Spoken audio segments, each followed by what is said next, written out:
یقیناً متقی لوگ باغوں اور نعمتوں میں ہوں گے، لطف اٹھا رہے ہوں گے، فاکہین بما آتاہم ربہم، لطف اٹھا رہے ہوں گے ان نعمتوں کا جو ان کے رب نے ان کو عطا کی، اور ان کے رب نے ان کو بچا لیا جہنم کے عذاب سے، اس بات کا لطف لے رہے ہوں گے۔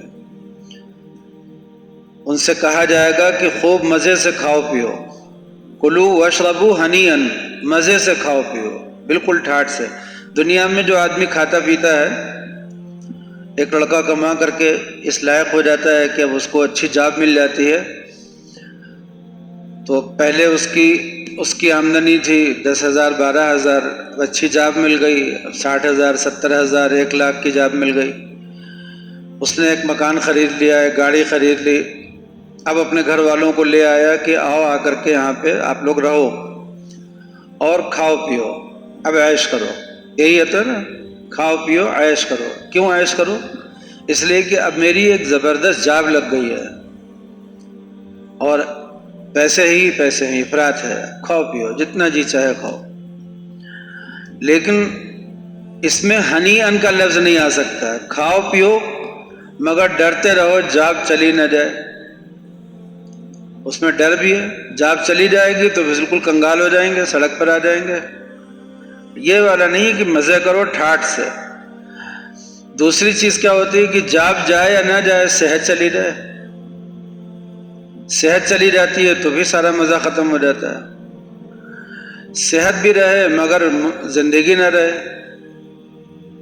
تو بھی ختم ہو گیا قصہ۔ جنت میں یہ تینوں خطرے نہیں ہیں۔ جنت میں جب داخلہ مل گیا تو اب اس نعمت کے زوال کا ڈر ختم ہو گیا۔ یہ جو نعمتیں مل رہی ہیں، ان نعمتوں میں اب کبھی زوال نہیں آئے، کبھی یہ چھوٹیں گی نہیں، نہ وہاں موت آئے گی اور نہ وہاں کوئی جاب جائے گی کہ ہمارا استحقاق ختم ہو گیا، دونوں چیزیں ملتی رہیں گی۔ اور بیماری بھی نہیں آئے گی کہ ہم ان نعمتوں سے پوری طرح لطف اندوز نہ ہو سکیں، تو بیماری بھی نہیں آئے گی، صحت کے ساتھ ساری نعمتیں ملیں گی۔ اور نعمتیں بھی کیا کیا ہوں گی؟ کھاؤ پیو ٹھاٹ سے، ان اعمال کی وجہ سے جو تم دنیا میں کرتے تھے۔ متقین، ٹیک لگا کر کے بیٹھے ہوں گے، ان کے صوفے پر تخت لگے ہوں یا صوفے لگے ہوں اور وہ اس پر بیٹھے ہوئے ہوں، اور وہ بھی سب ترتیب سے، پوری ایسے لگے گا کہ جیسے کوئی جماعت بیٹھی ہوئی ہو، صف لگا کر کے ان کے تخت بچھے ہوئے ہوں گے اور ان پر یہ ٹھاٹ سے بیٹھے ہوں گے۔ وَزَوَّجْنَاهُمْ بِحُورٍ عِينٍ، اور ہم ان کو بیاہ دیں گے بڑی بڑی آنکھوں والی، گورے گورے رنگ والی حوروں سے۔ حور کا مطلب ہی ہوتا ہے کہ گورے رنگ والی، اور عین کا مطلب ہوتا ہے بڑی آنکھوں والی۔ اس کو لوگ حور کہنے لگے، ورنہ حور نہیں ہے، وہ لڑکیاں ہیں، لیکن حور ان کی صفت ہے۔ جیسے آدمی کسی سے کہے نا کہ ہم تمہاری شادی ایک گوری سے کریں گے، لڑکی نہ بولے، لفظ لڑکی نہ بولے، کہے ایک گوری سے کر دیں گے، تو ایسے ہی اللہ تعالیٰ بھی فرما رہے ہیں کہ ہم وہاں پر ان کو بیاہ دیں گے گوری گوری لڑکیوں سے جو بڑی بڑی آنکھوں والی ہوں گی، یعنی خوبصورتی مراد ہے ان کی۔ حور کا مطلب ہے گورے رنگ والی، تو ایسی لڑکیوں سے بیاہ دیں گے۔ آپ کو بتایا بھی جا چکا ہے کہ جنت میں جو حوریں ہوں گی، یہ سب کی سب 14 سال کی جو نوجوان لڑکیاں ہوتی ہیں، اس جوانی کی، جیسے جوانی کی دہلیز پر جاتی ہیں جو لڑکیاں، داخل ہوتی ہیں، بالکل اسی طرح کی نوجوان لڑکیاں ہوں گی وہ، اور خوبصورت بھی ہوں گی، دل کو اپنی طرف متوجہ کرنے والی، مائل کرنے والی ہوں گی۔ اب حوریں تو اچھی ہیں، خوبصورت ہیں، لیکن مرد کے اندر جوانی نہیں ہے، طاقت ہی نہیں ہے۔ اس لذت کو لینے کے لیے مرد کے اندر طاقت نہیں ہے، طاقت ہے مگر رغبت نہیں ہے۔ آپ جانتے ہیں نا کہ جو لڑکے نوجوان ہوتے ہیں تو ان کے اندر اس زمانے میں رغبت بہت ہوتی ہے، بوڑھوں میں وہ رغبت نہیں رہ جاتی۔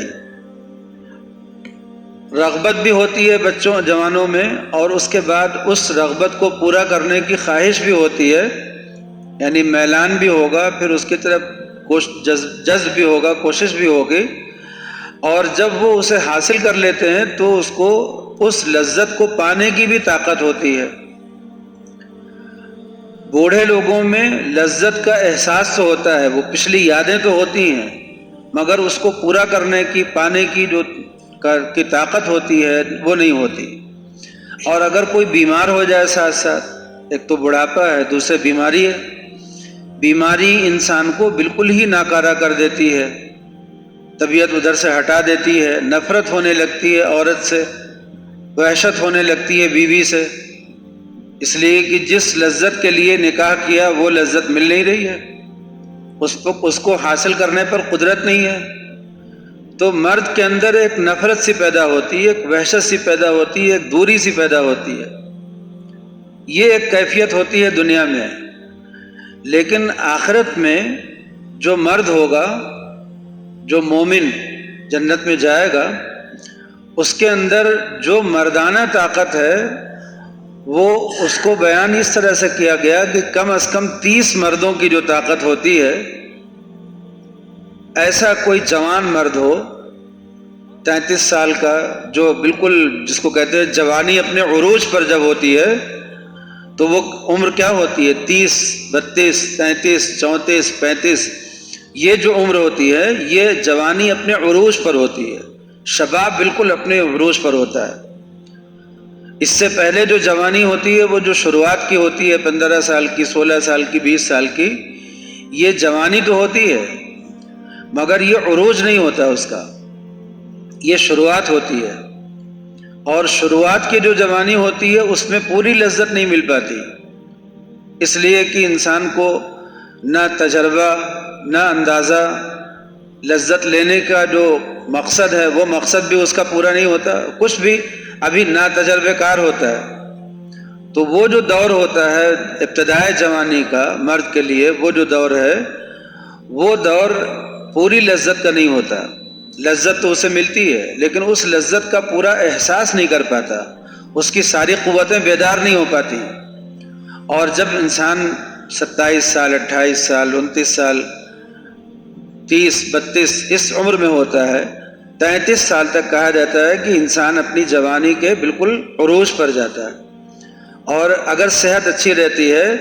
تو 40 تک یہ عروج برقرار رہتا ہے، ساری قوتیں بیدار ہوتی ہیں اور ہر طرح کی صلاحیت ہوتی ہے، عشق کے جو جذبات ہوتے ہیں وہ کامل ہوتے ہیں، میلان، رغبت سب مکمل ہوتا ہے۔ تو 33 سے 40 تک کہا جاتا ہے کہ جوانی اپنے عروج پر رہتی ہے، پھر جوانی 40 سے ڈھلان شروع ہوتی ہے، پھر وہ ڈھلان کتنا بھی طاقتور آدمی ہو لیکن وہ ایک فطری ڈھلان ہے جو شروع ہو جاتی ہے، پھر وہ رکتی نہیں ہے، کتنا بھی صحت مند ہو، صحت کا خیال رکھنے والا ہو، لیکن وہ جو 40 کے وقت سے شروع ہوتی ہے ڈھلان، تو اس کو روکنے کے لیے آپ یہ تو کر سکتے ہیں کہ ورزش سے، محنت سے، کھا پی کر کے، صحت اچھی غذا لے کر کے، اپنے اوپر سے ڈپریشن، ٹینشن دور کر کے،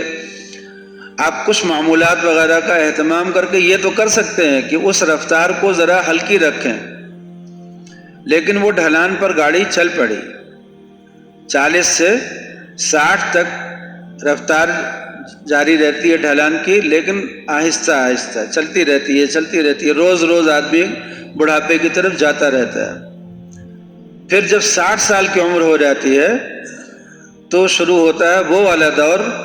کہ جس میں اب اس کا بڑھاپا طے ہو چکا ہے، اب وہ جوانی میں سفر نہیں کر رہا، اب بڑھاپے میں سفر کرے گا۔ تو ایک ہوتی ہے بچپن ہمارا شروع ہوتا ہے اور یہ سفر ہمارا 20 سال تک چلتا ہے، بالغ تو 15 سال میں ہو جاتے ہیں لیکن ہمارا بچپن جو ہے یہ 20 سال تک جاتا ہے، تجربہ بھی کم رہتا ہے، ساری قوتیں بیدار ہونا شروع ہوتی ہیں، لیکن ابھی ان کی پوری لذت لے پانا، پورا لطف لے پانا یہ نہیں پیدا ہوتا۔ 20 سال سے 40 سال کی جو عمر ہوتی ہے یہ کہتے ہیں جوانی کی عمر ہے، اور اس میں بالکل جوانی اپنے عروج پر ہوتی ہے۔ اس کے بعد 40 سے 60 سال کی جو عمر ہے یہ بڑھاپے کا پہلا مرحلہ ہے، سفر تو شروع ہو گیا 40 سے اور رفتار آہستہ چل رہی ہے، سفر جوانی میں چل رہا ہے، لیکن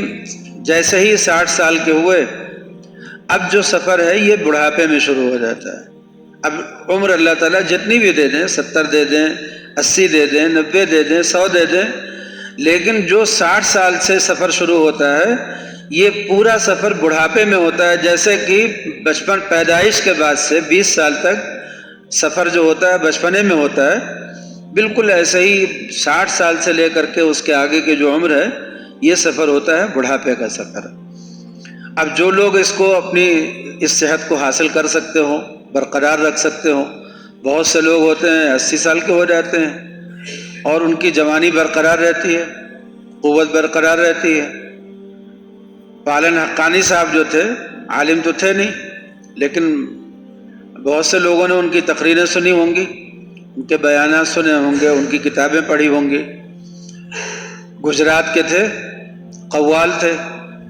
اور وہ بھی آزاد قسم کے قوال، غنڈہ گردی کرنے والے، ڈاکہ ڈالنے والے، ایسے قسم کے لوٹ مار کرنے والے۔ اور کب اللہ نے ان کو ہدایت دی اور کیسے وہ راستے پر آئے، پھر وہ پورے ہندوستان میں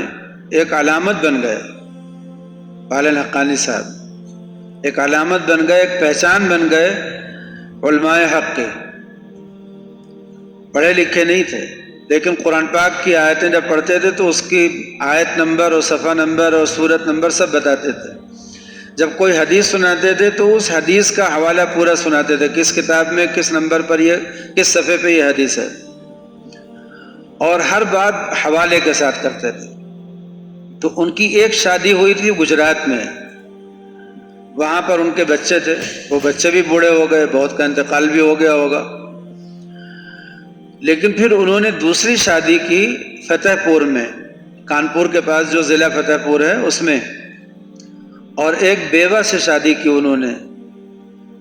اس وقت پالن حقانی صاحب کی عمر تھی 70 سال،